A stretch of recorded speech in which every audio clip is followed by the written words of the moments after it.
This one I didn't listen, so let's listen to that one. Pause. And that'll be it for this video. Okay, after a furor on Harry and Meghan Australia security issues, there are none. They're paying for themselves. Okay, 2 minutes and 37, and then that's it. But there's been a bit of controversy over in Australia. Let's not forget this. Are Aussie taxpayers footing security costs for Harry and Meghan's private trip? And can you tell us more about the security row really dominating those headlines down under? You're absolutely right. There has been a lot of chat about who is actually funding the bill for this trip.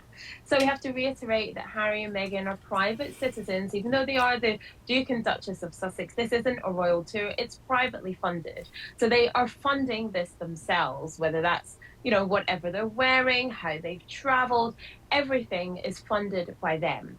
Now, when it comes to taxpayers, I think where the uproar has come from is that there will be additional security that will be provided by a couple of the police forces in the area. And of course, if you have a police force that's providing security or extra security, then that will be funded by the taxpayer. But this is something that the police force in those areas would have done anyway.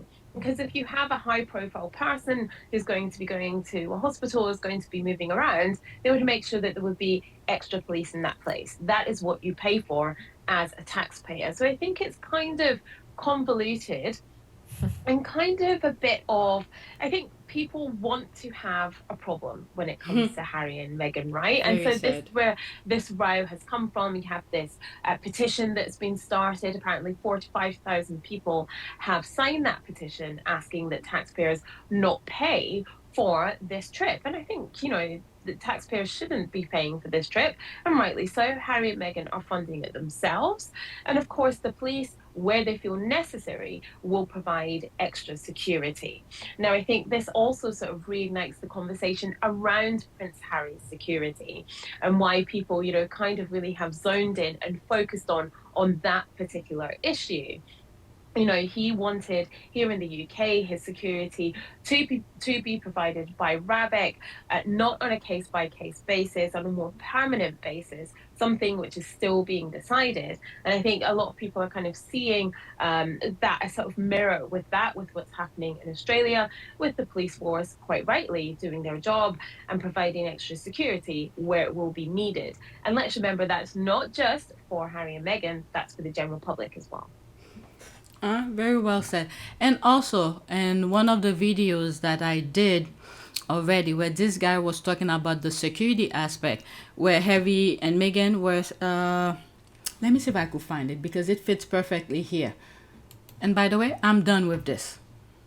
All right, I've shared this in a video already. So there it is here. This man is a gem. Aussie reporter on the ground, basically.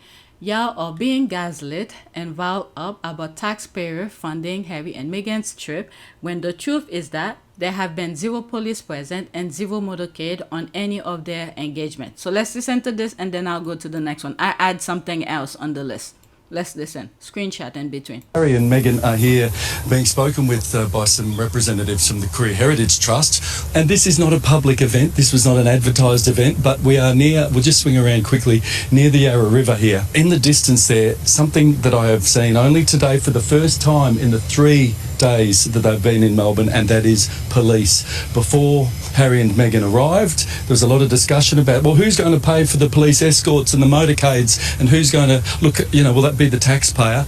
There have been no motorcades, there have been no police, they've been travelling in 2 Range Rovers, but this is the first time I've seen them, and I would suspect that they maybe were in the area, and this is probably the most, though, exposed that they have been during their 3 days here. Everything else has been pretty much indoors and by invitation only.